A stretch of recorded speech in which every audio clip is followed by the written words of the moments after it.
Hey guys, my name is Neel and welcome to Neel Workshop Zone. So in this episode, we will be learning more about the different types of companies. So in the previous episodes, we talked a lot about business. So if you haven't checked it out, then let me check out those episodes. But in this episode, we will be learning about companies. So without further ado, let's talk about it. So first of all, we have LLC or a limited liability company. So this and other specific types of business organization product protect their owners or shareholders from business failures by doing business under a separate legal entity with certain legal protection. So that is how LLC works.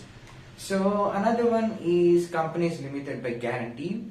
Now, company limited by guarantee is commonly used where companies are formed for non-commercial purposes such as charities or clubs. So that is how this can be used.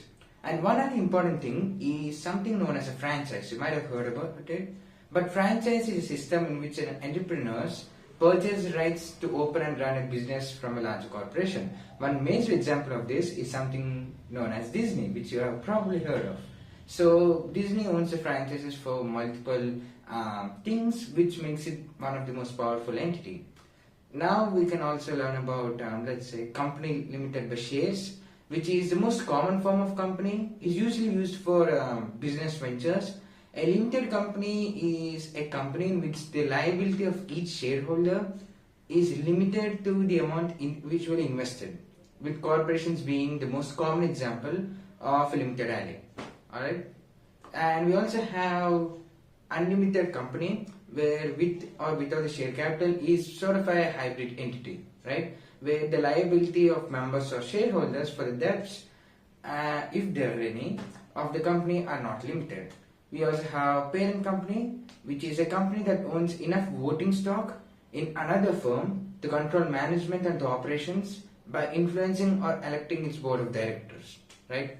And the second company being deemed as a subsidiary of the parent company, which I hope you understand. So basically, to put it in simple words, there is a bigger company that controls a smaller company. It's a simple way to put it, right? So these are all the different types of companies, you could say, that we have, I would say, learned about in our previous episodes. We didn't learn about these, the ones that which just talked about, but we have learned about a lot more stuff in the previous episodes. Now let's talk about activities.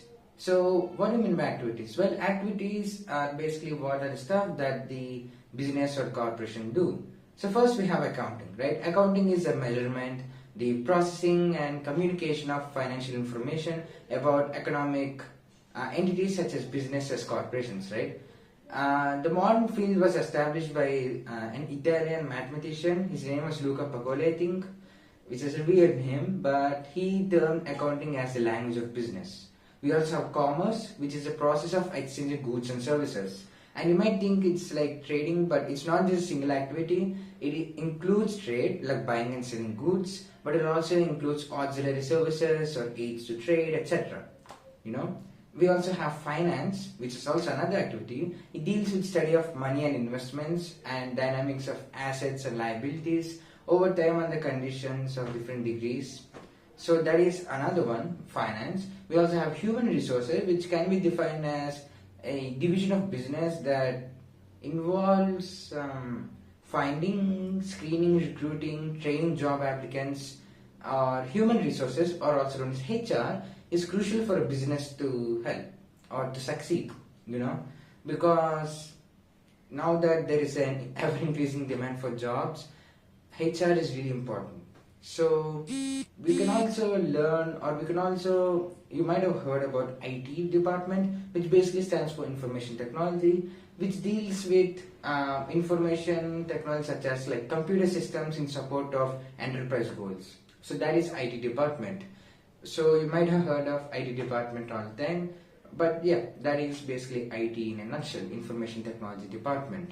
We also have manufacturing, which can or cannot happen to every sort of business, but I would say that to almost all sorts of business, manufacturing is important. You might have heard the term manufacturing a lot, but it's basically the production of merchandise for use or sale during labor, machines, tools, chemical, formulation, etc., etc. Right? We also have marketing, which is defined by a lot of, I would say, associations as The activity or process of creating, communicating, delivering, and exchanging offerings that have values for customer, client, partners, and society at large, right? So marketing is basically, you could say marketing department involves stuff like billboards, advertising, etc. So that is basically marketing, all right? We also have research and development, which refers to activities in. Okay, so I guess the video got stopped, I think, due to storage or stuff, but whatever. Let us continue from where we are. So research and development, I think we were talking about. So these refer to activities in connection with corporate or government innovations. To basically put it, it refers to research and development. I think the name itself is pretty self-explanatory. We also have sales, which are actively related to selling or the number of goods or services sold in a given time period. Sales are often integrated with all lines of business, and they are pretty important, I would say, to a company's success. So that is, I would say, basically about the activities that a business goes through. You have sales, all of this different stuff. We also talked about the different types of companies, which we've also talked in a previous episode. But yeah, I've also mentioned and talked about a lot of stuff that actually I didn't mention in previous episodes. So yeah, that is basically about the activities of business. It's a little overwhelming, but we'll make more videos on this, and I'll try to explain even a lot of stuff that I talked about in this video in much more detail. So yeah, hope you enjoyed this video. If you did, don't forget to like, share, subscribe, hit the notification bell so you don't miss out any of the videos. And that's all folks, I'll see you in the next one. Bye bye.